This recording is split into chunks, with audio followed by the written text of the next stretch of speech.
All right, welcome to the FFG Network, Fantasy Football God. Thank you for watching and supporting the show. So today we're going to be talking about buys, sells, and holds for the Dallas Cowboys.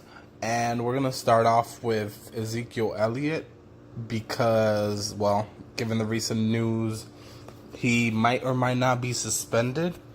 I think if it was a different player and this is what would have happened, maybe they wouldn't get suspended at all unless there were charges, which in this case there wasn't any charges. But since it's Zeke and he has been let's just say it's not the first time he's had an incident with the league. He's more than likely gonna get some kind of suspension. And if you watched my previous videos, I'll try to link the video I'm talking about below, either in the description or the comment section. It's the video with running back sleepers. One of the set of running backs I had said that you should be picking up was the two running backs that the Dallas Cowboys drafted, one in the 4th round. And then another one, the 4th round running back's name I believe is Tony, and then the 7th round guy is Mike Weber.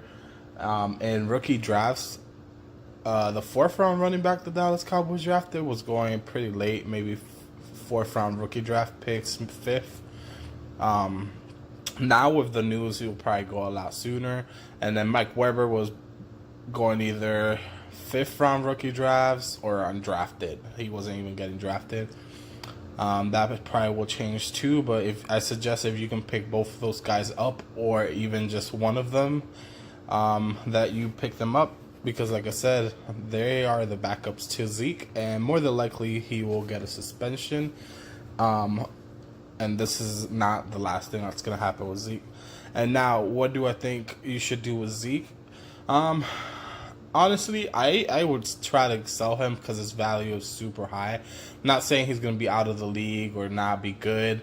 He's an amazing running back talent. So he's still, when he's on the field, he's going to produce. Just the problem is I can see Zeke, stuff continuing to happen with Zeke. So I would say he's a sell. Just because if he was on my team, on my Dynasty team, Dynasty teams, I would not want to take that risk all the time with Zeke. He's constantly getting into trouble. And like I said, his value is super high right now, so you can get a lot for him. The next guy we're going to be talking about is Dak Prescott. To me, Dak Prescott is a buy. He's been a quarterback one every year since he got in the league. He's not average. Average too, but he has 6 rushing touchdowns each season that he's been in the league.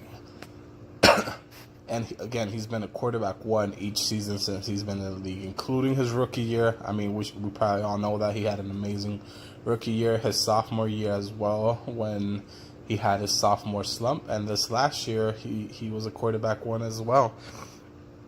I would strongly advise it, and this is in super flex leagues, and even one quarterback leagues. In one quarterback leagues, he's probably going to be super cheap. So if you need help at quarterback in a one quarterback league, you may want to consider trying to trade for Dak. In a super flex league, if you can get him, I think his price in a super flex league is still pretty cheap. I'm not really sure because I own him in a lot of leagues.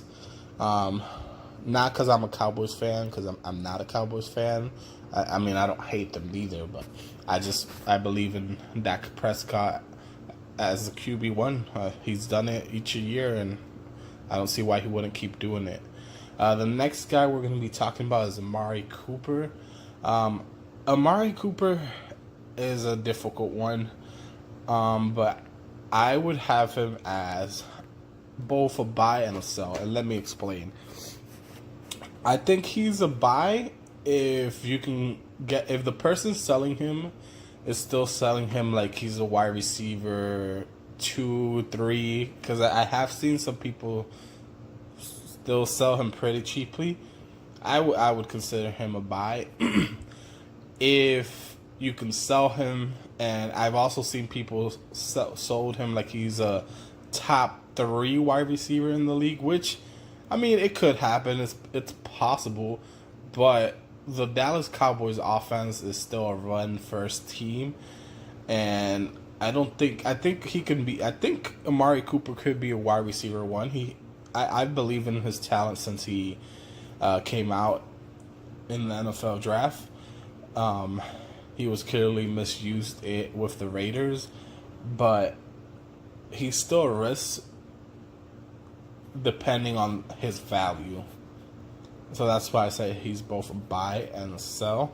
Another guy I want to talk about is Jason Witten. I wouldn't suggest necessarily buying him unless you really need a tight end pretty badly. For us that like to play with big rosters and a lot of owners, it's hard to get a tight end sometimes at all, depending on how you draft it.